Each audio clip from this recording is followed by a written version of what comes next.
Hey guys, this is Van from Hunk of Junk Model Garage. I've got my Fast Jimmy build done, finally. um, this was the Revell kit that came out for the Ed Roth pinstriping car. There was some issues with this kit. This kit was the chrome was real bad on it, and there's a blemish on the front bumper right there close to the center on top that, looks like the chrome just didn't take on it, but that's no problem.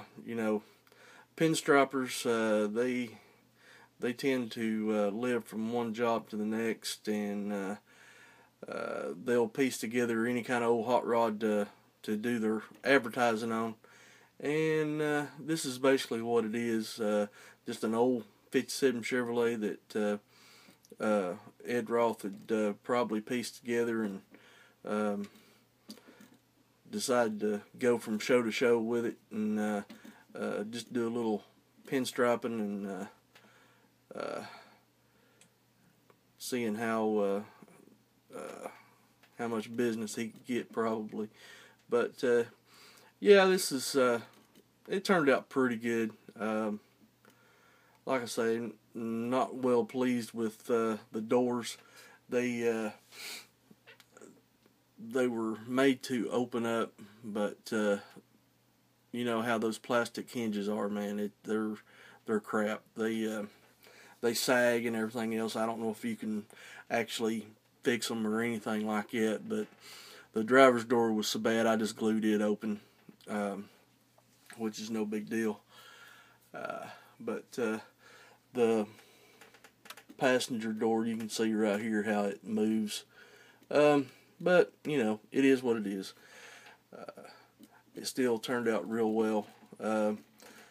I used the same color on on the dash and seat inserts as I did on the rat rod, the T-boner, and I had some flocking that matched it pretty well, so that turned out real good. And of course, I done the interior. I flocked it real good, and I'll zoom in on it here in just a little bit and let you see it. But I had a Hot Wheels radio flyer wagon, hot rod wagon, and of course, all you Hot Wheel fanatics out there, don't get mad at me, but I cut it up, cut the bottom out of it, took the motor out, and put just a flat floor in it.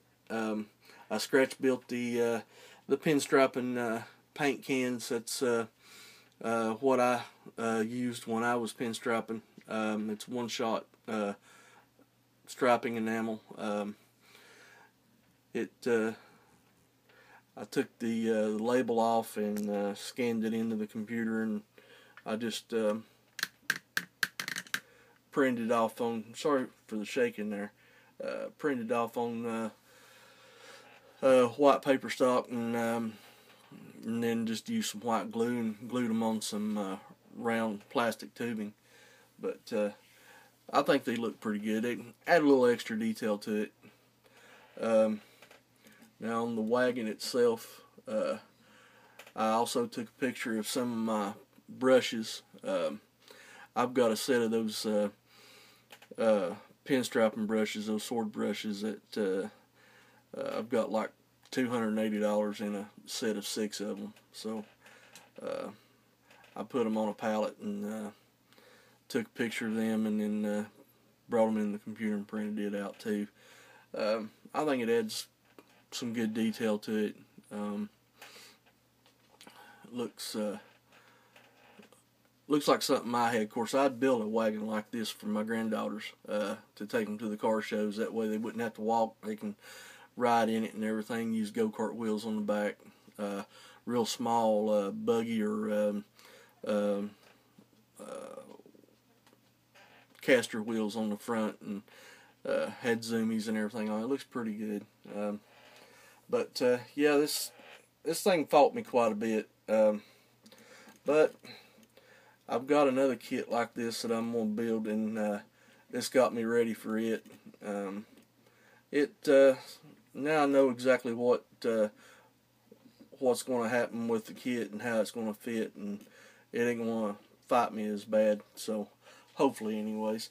Now then, the motor right there, I've got it wired and plumbed. I got the heater hoses in, the battery cables, brake lines, got all that in.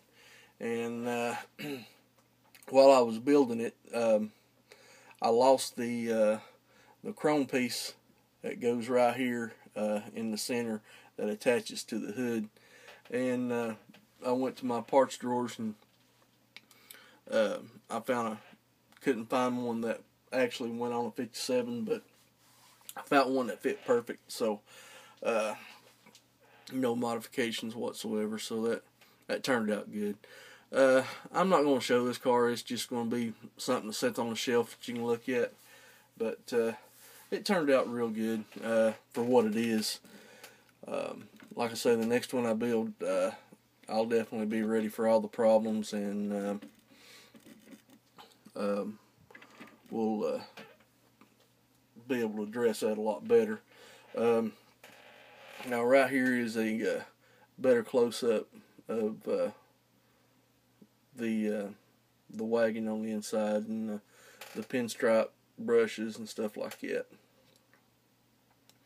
And then of course the cans, they look identical to the real cans. I just took some plastic tubing, cut it to what size I want, and then filled the inside of it up with Elmer's glue, and then just painted tops and bottoms silver. Now then, let me tip this thing over, and I'll get you a shot of the underneath. If I can do it without breaking it. Alright, now, pardon for the shaking there. I'll tilt this thing up a little bit. Alright. Of course, I used the part of the stock exhaust on this thing. The exhaust manifolds, I used those, didn't put headers on.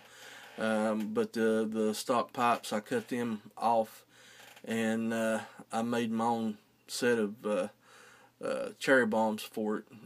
Just 2 pieces of plastic tubing, and slid one on the inside of the other one, and then put the tailpipe up in it and glued it down. So I think it turned out pretty good. Then I got the brake lines run down on one side, and then I've got the fuel filter and the fuel line run into the tank.